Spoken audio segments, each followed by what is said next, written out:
Welcome to UnCover Podcasts, where the Canberra and wider community can hear members of the University of Canberra tackle a range of subjects and issues. UnCover is the University of Canberra's online platform for sharing our stories with our community, the nation and the world to illustrate the real-world effect of our contributions. In this UnCover podcast, you'll hear writer and TV personality Benjamin Law with a panel of University of Canberra experts, advocates and people from all the colours of the rainbow discuss their experiences, research and the support or issues the LGBTIQ+ community faces. Here's Robin, Jace, Rochelle and Benjamin.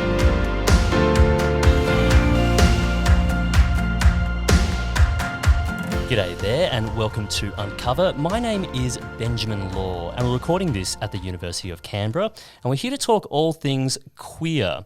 I was actually in the city on the day of the results of the same-sex marriage postal survey were announced, and it felt great to be here because the ACT has led the nation in the fight for marriage equality, introducing the, now repealed Marriage Equality Same-Sex Act in 2013, and this city registered the highest percentage of yes votes in the 2017 postal survey. However, is that it? Is there more to do after the yes vote? What's next for the queer rights movement? And what about the often unheard stories from the other parts of the LGBTIQA+ community that we often don't hear about? And I suspect that the answer lies in the question. That's what's next for the queer rights movement lies in the letters of that great community that people often forget or often don't understand, even within the queer community. So we've got three guests on the podcast today who will be discussing what's next and next steps. Our first guest is a UC PhD candidate and their research encompasses career development and work pathways of gender diverse individuals and the interrelationship to workplace culture and organisational structures. G'day, Robin. Hello, Ben. Our next guest is the head of Canberra Business School and the Faculty of Business, Government and Law. Has taught in Australia, Hong Kong, Singapore, Bhutan and China, and is also the professor in marketing and service management. Rochelle Johns, hello. Hi, Ben. And our final guest is a University of Canberra Bachelor of Communications and Media student and president of Rainbow UC. Last year, he also won an LGBTQIA+ Youth Award, recognising exceptional work supporting and advocating for queer young people and trans issues. Hey, Jace Ray. Hey. Hey, Robin Ludwig, let's start with you. I have this hunch, right, that after the same-sex marriage postal survey, a lot of people thought, wow, the video game of queer rights is over. Ding, ding, ding, we've defeated boss level. And there were a lot of people both within the queer community and outside of it saying, well, what's next? And my hunch is that just because we voted overwhelmingly yes, that's not necessarily a metric to measure other battles within the queer rights movement. Am I right? Definitely, and also like the same-sex marriage in itself, the term produced another questions because like it has this terminology of like same-sex in it, which excludes just other identities, just as like gender diverse or trans people. And so while I was like watching the development of the yes vote, it was really scary for me because like I thought like it's quite interesting that people already struggle like with the concept of lesbian and gay couples, and there was quite a lot of hatred and discrimination going on. And if people already have this massive backlash on this sexual orientation, which I thought was relatively accepted finally, I thought like, what does it do with other sexual orientation who are not as known as, and also like with gender identity. Rochelle, does this fly with things that you've observed? Your background is marketing as well, so much about the public messaging of these political fights and how that impacts and impacts the general conversation about queer rights and the queer community has to be managed in some way. So if something like same-sex relations, which is arguably the most palatable part of the rainbow community, is already under attack, where does that leave everyone else? Absolutely, and I think Robin makes a very valid point. I think it is focusing on the sex of the person, the gender of the person, and you know, being two different things, and people are sort of saying, okay, let's focus on same-sex marriage, and yay, now we've done it, we've succeeded, and we're wonderfully progressive, and yet there's still a long way to go.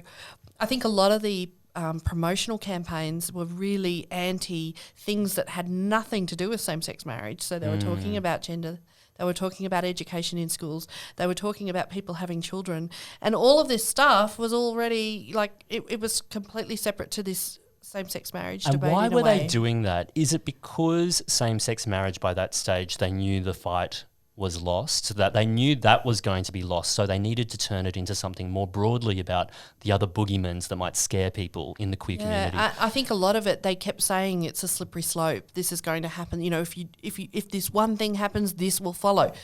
Well, that's great. You know, if we can actually have more acceptance in many other aspects. You welcome the slippery slope. Absolutely. But what I think is really important was this: there was a lot of fear mongering and a lot of people saying, you know, oh, but if we all vote yes, this will happen and the world will change. And what's changed?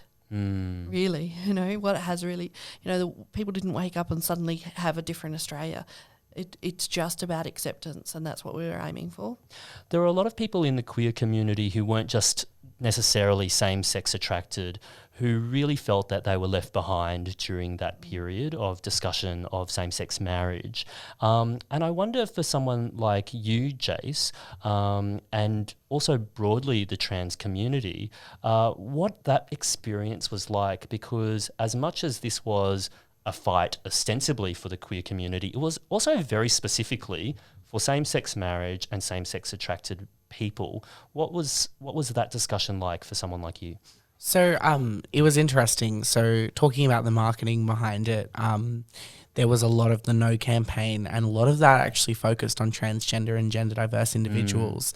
So it was really hard because it felt like, you know, at the end of this road, there's not going to be any major changes for transgender and gender diverse people. And yet we're the ones that are in the firing line, which was really difficult. So overall, I think even the wording of same sex comes down to exclusion. So I am a transgender individual who identifies as male and is attracted to men, but I'm technically not same-sex attracted, which is difficult because now where do I fall in that debate? Right. So it's because there's that kind of lack of what is it, intersectionality in recognising the people who've been left behind. Robin, you've done a lot of research at examining specifically the modern workplace in terms of how queer people are accepted and work within that work environment. What are your findings, and is this something that we need to be paying more attention to? So I looked much more specific about trans and gender diverse individuals than the broad queer community. And I think that's already the most important part to say, because it's a lot of research has been done about LGBT, but actually if you look closer to that research, it's just LG. Even bisexuality hasn't been looked into, and especially like the differentiation between sexual orientation and gender identity is really important. Yes, they are both intertwined to a certain extent, but it has to be differently looked at. I mean, this is an important point to make, isn't it? Yes. Because sometimes I hear people saying, are you an LGBTIQA plus person? And I'm like, wait, that sentence doesn't quite make sense. Because as much as it's a community that phrase embodies, we need to deal with the specifics between our different communities and different identities and sexualities, right? So what have you been finding with gender diverse individuals in the workplace and the challenges they face? That there's nothing out there that can actually say what's the reality of gender diverse individuals at the workplace. So that's why I do the research. So just to clarify, the data isn't even there yet. No. Because the saying is often, if it matters, you measure it. So they're not measuring it yet. No, it's. I think it's. There is data on like trans people transitioning within the binary from like female to male or male to female. There is data about that, really limited too. But about gender diverse individuals, which is a huge spectrum and diversity of identities, which is also like hardly to define. There's barely anything there. Rochelle, you're the head of the business school here, and I want to break those two separate parts of that down in terms of academia and within the world of business. Within the world of academia, what is the state of affairs when it comes to queer participation? In academia? I couldn't tell you the statistics, but I do think that there is a lot more open-mindedness, and particularly a lot of universities, including the University of Canberra, have LGBTIQ networks for students and often for staff as well. And we have a student network, UC Rainbow, and we also have a staff network that also includes students, the UC Ally network, which also includes allies. So it's not just the LGBTIQA plus community, it's actually everyone. And we actually welcome all staff and students, and we get a lot of ally support, which is really good. Come on board, cis hets. We can all get along. Yeah. So absolutely, and that's really what we want to see. Universities and tertiary education campuses have often traditionally been synonymous with queer allyship and support. But I'm also wondering, when you started going to university, to what universities are like now, what has changed in that period in terms of support for queer students and staff? You know, I think there is a lot more acceptance that it is more mainstream now, that we can talk about it quite openly. But, you know, when I first went to university, I still think there was acceptance, but it was acceptance as, you know, this is a minority group that we sort of need to support, but they do their own thing, you know, that kind of thing. Whereas now it's more like, let's all be working together to create more acceptance and a better society. So I would like to think that there is a lot more sort of that mainstreaming, but not to the detriment of conversation about it either. Sometimes, and this is not a criticism of acceptance, but sometimes acceptance is, let's just not talk about it now. Let's just say we accept it all and let's just leave it. But the conversations, like Robin's talking about, the conversations about gender still has a long way to go, and acceptance about gender differences and gender fluidity and so on all needs to be addressed, I think. And what about within the world of business? Because sometimes when I talk to people who operate within the business world, there are still seemingly some remedial conversations that are happening just about like equity between the sexes in the workplace, participation, people who are women and non-binary in positions of seniority. So if that's the starting point, where does it come to when it comes to queer participation and queers in positions of senior leadership? Yeah, I mean, I guess I can't really make a comment too much about what businesses are doing because each business is different, but each individual is also different in terms of where they are on acceptance. I would just like to think everyone's moving forward in some way from their start point, whatever that start point is. I think universities do have a head start because of our focus on research and data and kind of knowledge and also being very open-minded people in universities. And I think some organisations do struggle a little bit more with understanding diversity, but I think there's increasingly conversations happening, and part of it was the same-sex marriage discussion really opened the doors to conversation in workplaces, and hopefully also some organisations are implementing training, but I still think that there's a lot more to be done.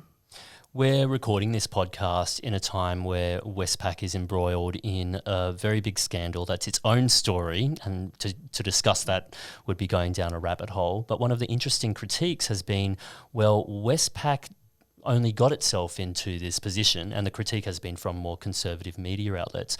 Westpac only got itself into this position because it's been too focused on things like social justice and queer inclusion. What's your take when you hear an argument like that?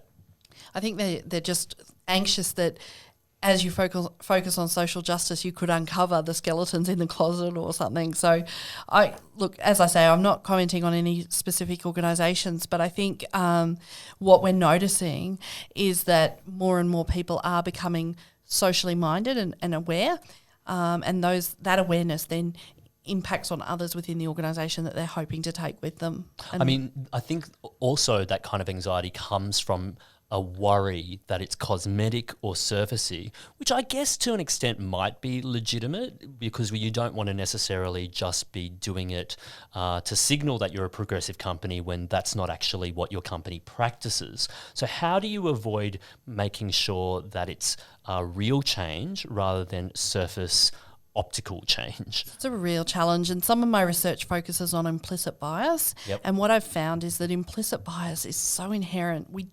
It's built up since childhood. It's built up from family attitudes. It takes so long to change your biases, but it's not impossible.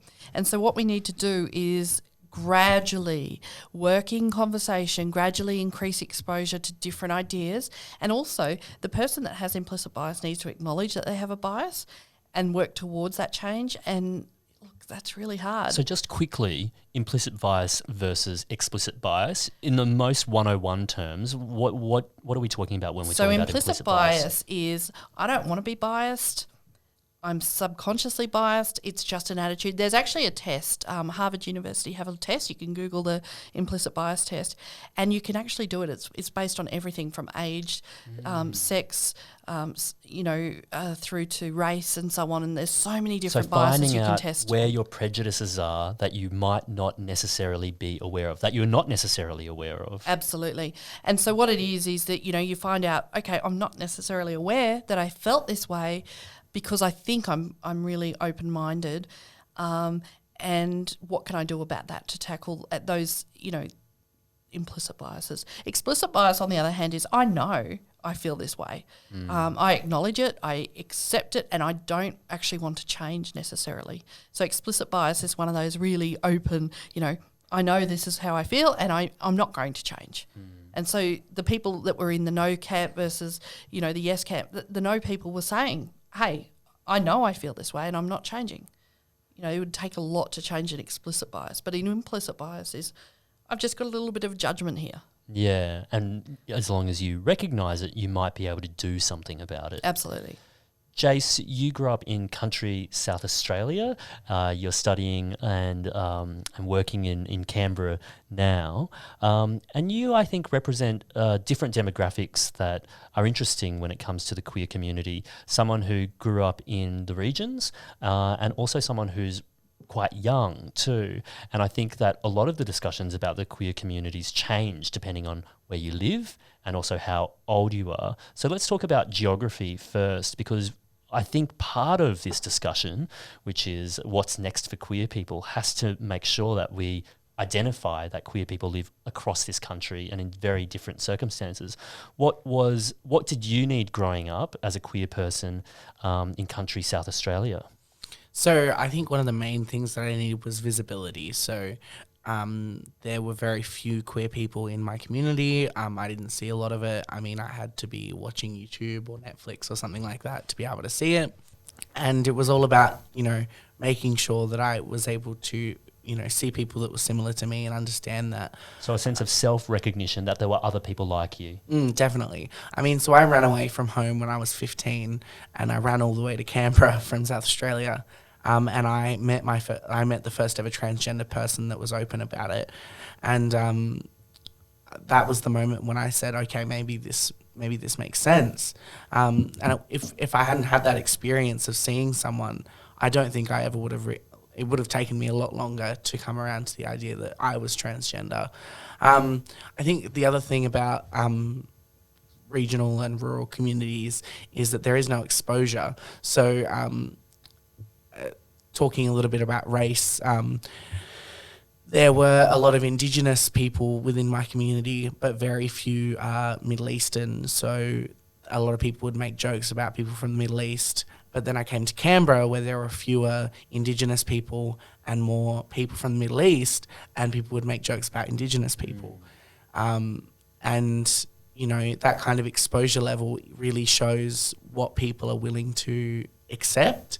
I think a lot of people in my year group specifically are much more adept now to accepting transgender people because they've had that one-on-one experience with me and they know what I'm like. But is that also an act of labour as well, to be that first point of education? Oh, 100%. The day I came out, it was Ida Hobbit Day, International Day Against Homophobia, Transphobia and Biphobia, and I posted it on Facebook, and I went to school the next day and everyone was whispering about me, and I had to kind of just like calm down because I have an anxiety disorder, so everything is like 10 times amplified when things make me anxious. And so I kind of had to, go about my way in almost tiptoeing through, and I had the teacher come up to me and say, I think you need to get in front of the class and say something. And I was like, oh, okay. So I had to get up in front of the class of, I think it was maybe 30 kids, and explain what transgender was and say, this is me. I was very fortunate that I was applauded at the end.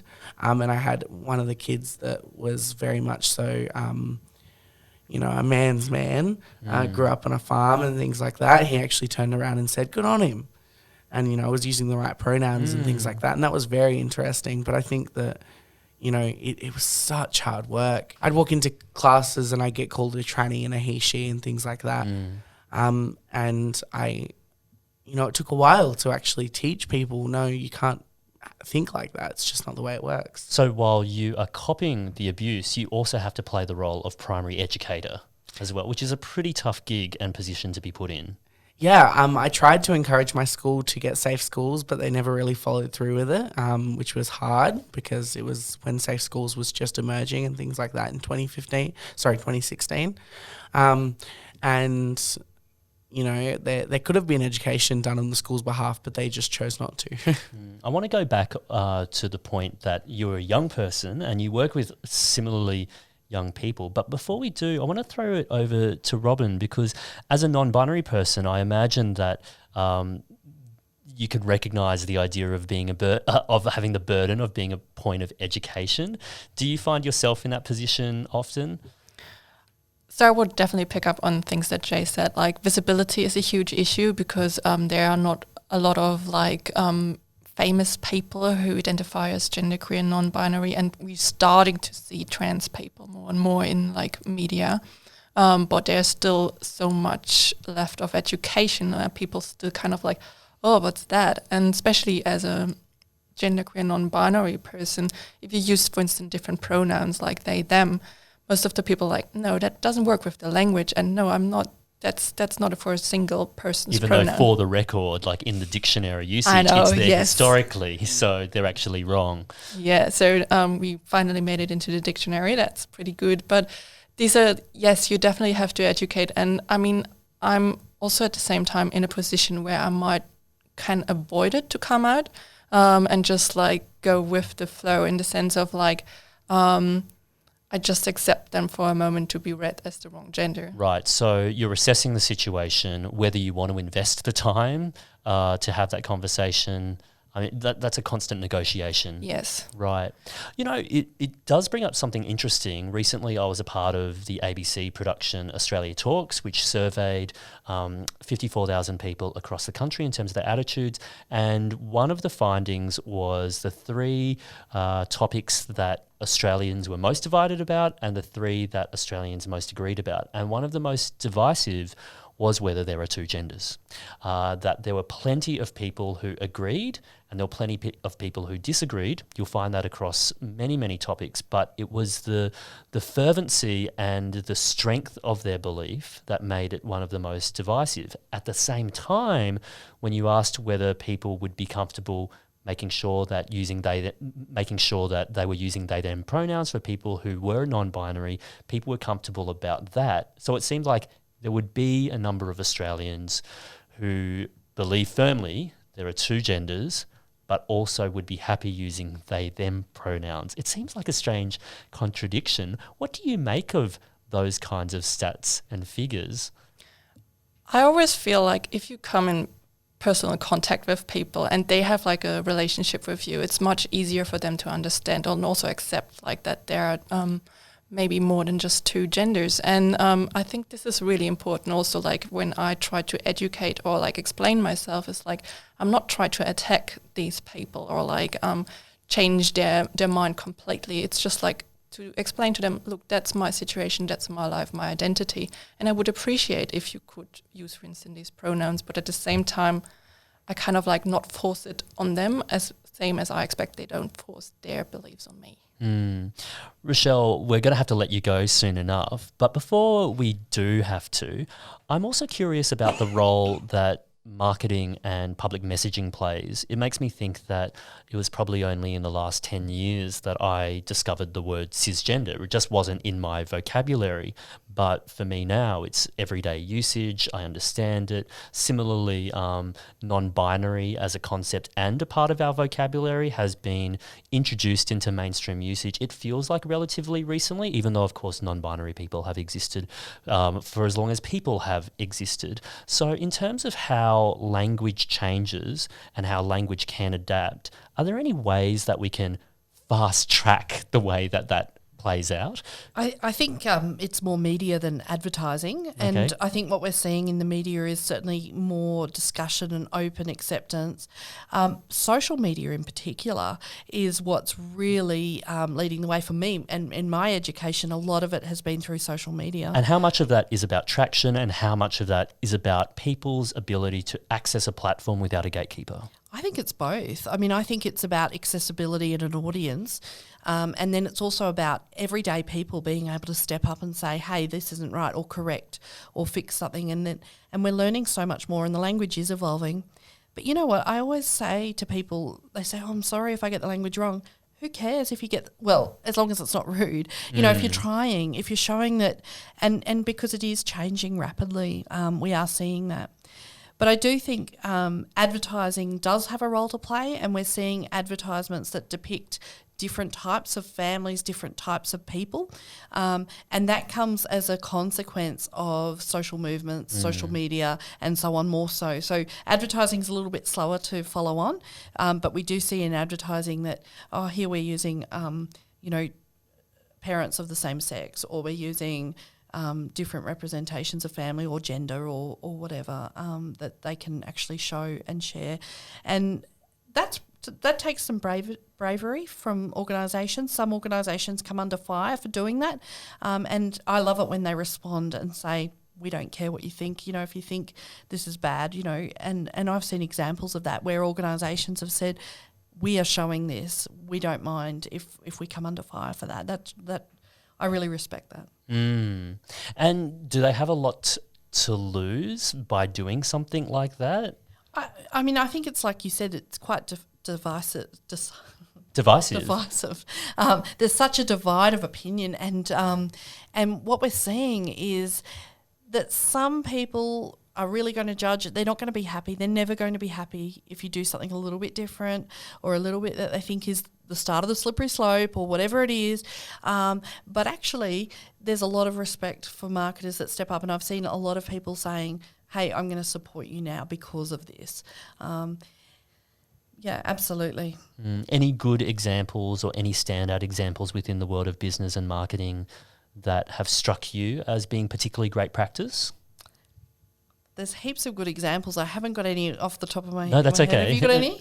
The bonds one. Yeah, that's only the recent one, isn't the it? most recent one. Yeah. What is the bond? Is that a campaign? So yeah, it was a underwear ad for Christmas, That's the of Christmas themed underwear, and it's two gay men Together. That's right, and it raised a lot of eyebrows. It and did. some And a lot of were discussion. Offended. Yeah.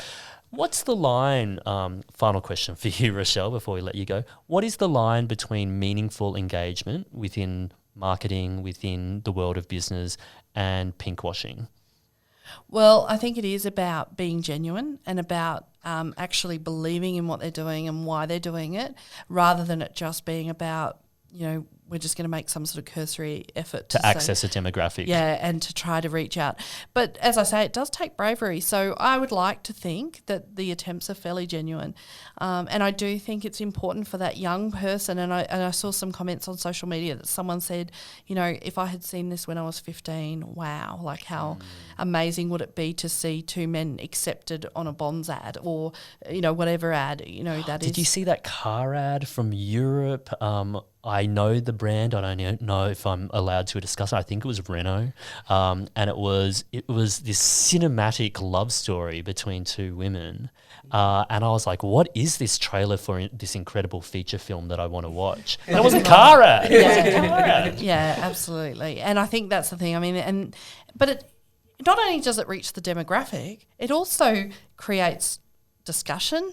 It creates other people feel there's plenty of allies out there that are also seeing it as something that they want to support. It's a forward-thinking brand and so on. And so, I think it does reach the communities. It's how you communicate your values. Yeah.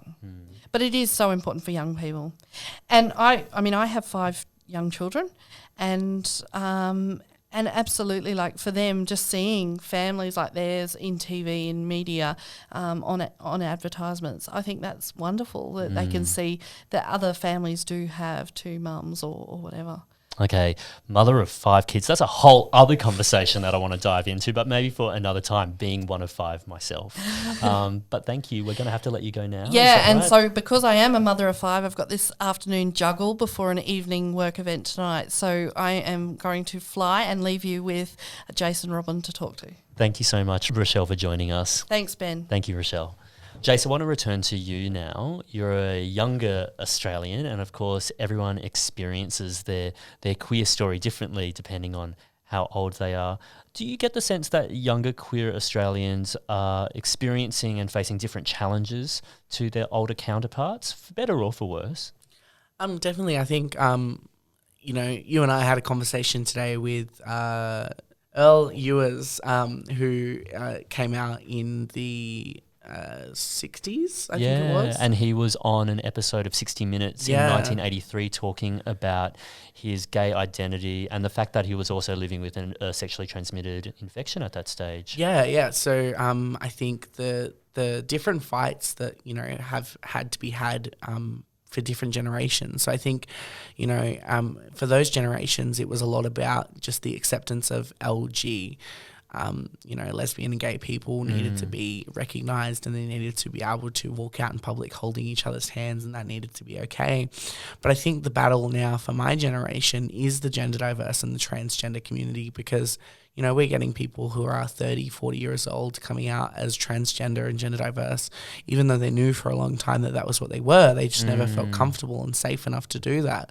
So I think that it's all about trying to, that's our fight, and I'm happy to kind of take the wheel from the older generations. They've paved the way to make it so that way we can fight for these things. To what extent do you feel like younger queers are sometimes thrown under the bus, not necessarily by older queers, but it just makes me think of the Safe Schools postal survey, the Safe Schools scandal, and the way in which young queer people, but nowadays especially trans and gender diverse people, are talked about as an abstract concept but not engaged with in good faith. Classic example, the Australian newspaper always writing about safe schools and young trans people, not actually interviewing young queer gender diverse people themselves. Oh, I mean, I would love to be interviewed by the Australian. What would you say? I would give them a talking to.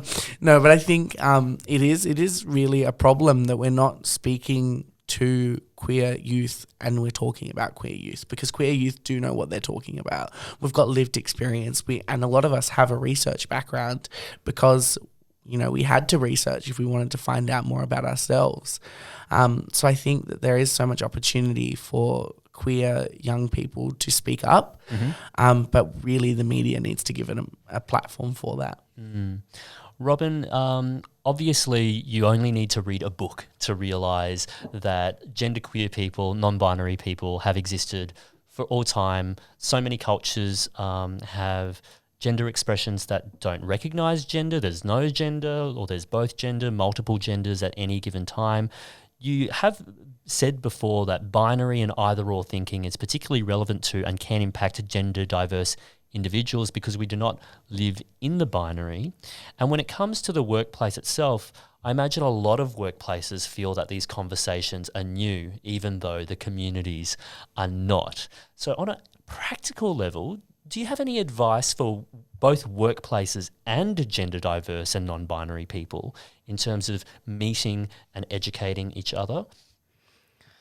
So there are certain basic things that can be done and which are relatively cheap and easy to be done as long as somebody puts up their hand. And it's, for instance, like just in general, like policy of like name changing, which is not just a thing for trans and gender diverse individuals, which is pretty much for everybody who wants to change their name, which could be also to marriage status.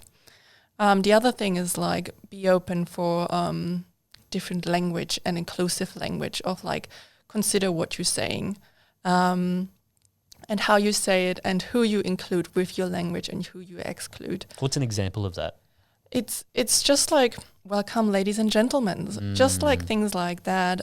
Find a language and do this together with all your workers and colleagues. So what are the work values that you want to have in your organization? The other thing is also like, for instance, dress code is something really important. So most of the time, I mean, we see it already in school, like with school uniforms. It's like, oh, the girls have to wear a skirt while the boys are allowed to wear trousers. And this is like, no, everybody should wear what they feel comfortable with and what is just practical for them. So as much as it's an issue around gender, it's also a practicality issue in terms of making sure that kids all just access their comfort within school grounds in what they wear too.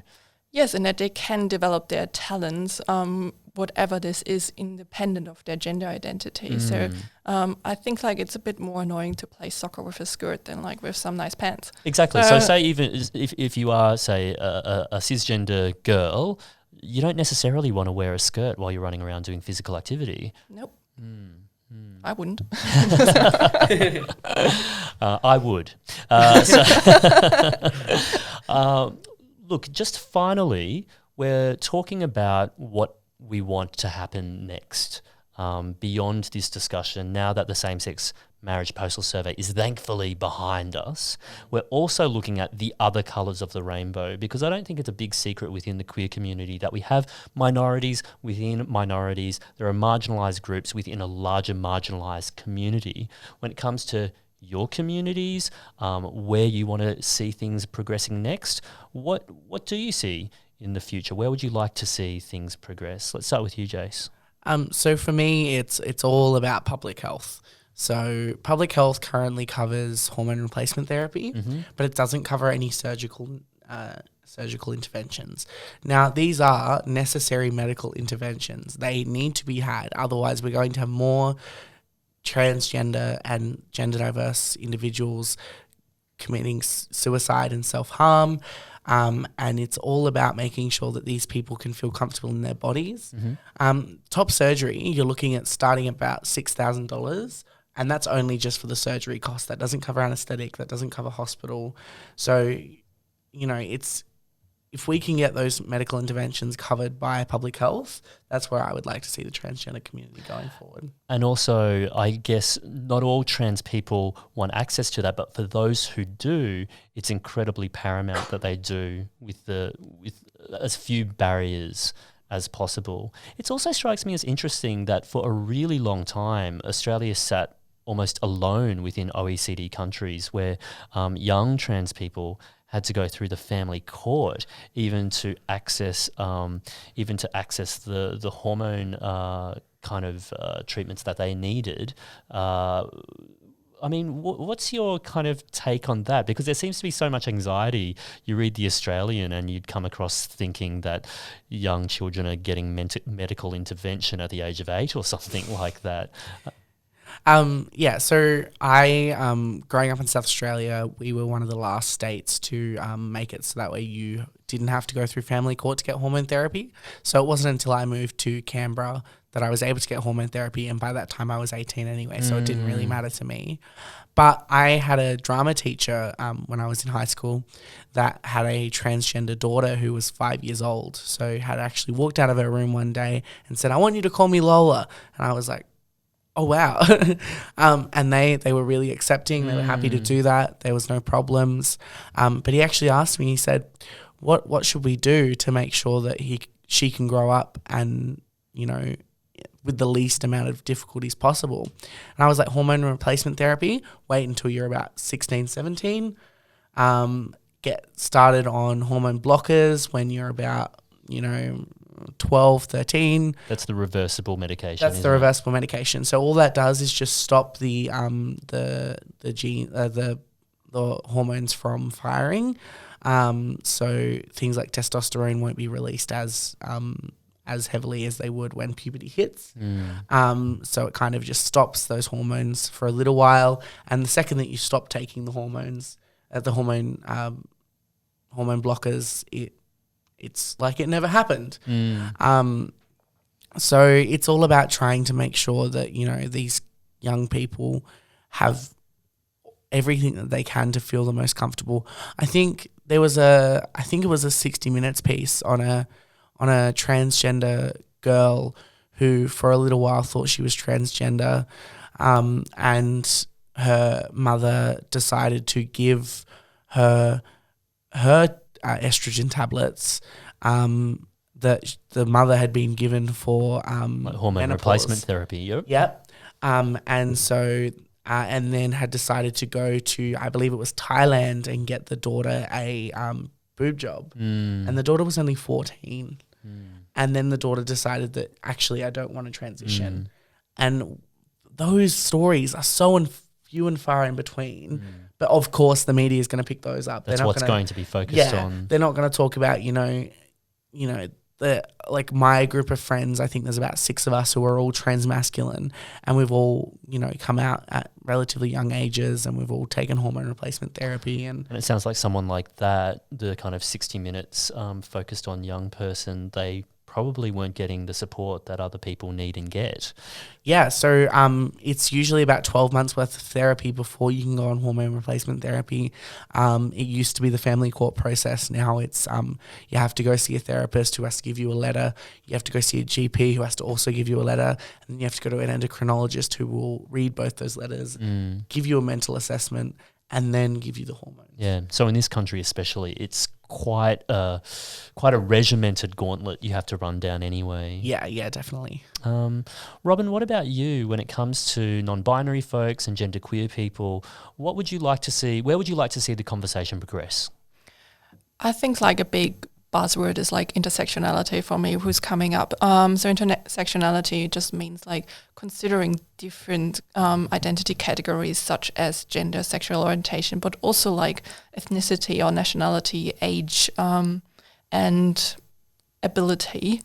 So that's what I see also a lot in my work, that like it's so important, like what's, for instance, your cultural background, what's your nationality, what's your age, what's your then combined social status you have in society already maybe, or you a young person who finding their place. So yeah, it's not just gender, and gender is not isolated from all these other identity categories and how they work together or against each other. That I hope we have an open conversation about that things. Great. Robin Ludwig, Jace Ray, thank you so much for joining us on the podcast today. And we also heard from Professor Rochelle Johns, who had to duck out early.